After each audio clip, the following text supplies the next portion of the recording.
नमस्कार। मु आज किछि आपन कहूँ घरर लक्ष्मी अंतरहीन समर्पणर एक सुंदर कहानी बा चित्र।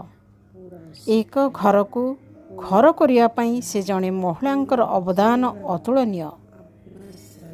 आपण केवल जड़े गृहिणी नुहति, आपण हेउचंती सही शक्ति जी समग्र परिवार को गोटे सूत्र बांधि रखि थांती। निस्वार्थपर प्रेम सूर्य उदय पूर्वर आपण को काम आरंभ हुए एवं समस्ते शोइबा परे शेष हुए। आपण परिश्रमर कौन से मूल्य नहीं। आत्मविश्वास निजको केबे भी साधारण भावंतु नहीं, कारण आपण बिना यही संसारर सबुठारु सुंदर जगह घर असंपूर्ण। आपण नथिले घर संपूर्ण हो पारे नहीं।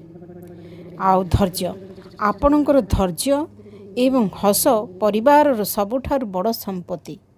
हेले ए सबुर महत्व सेतेबेले होइथाय जेतेबेले आपण निज गोड़े निजे ठिया होइथांती। निजर स्वप्न आपण घर पाई निजर स्वप्न को भी जलांजलि दे देइथांती।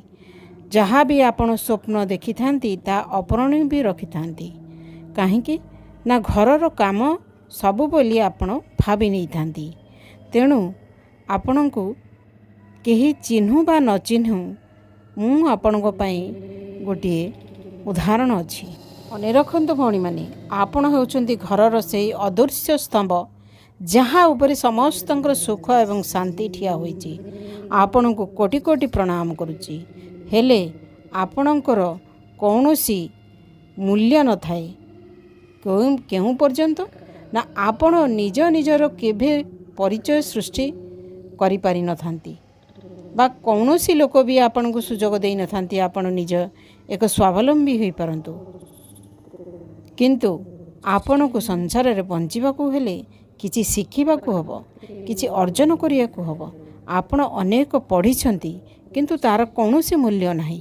केही भी मूल्य देई परिबेनी जदि निजे निजको न बुझी छंती से पर्यंत आपण केबे भी निजर पावर देखि परिबे नाही।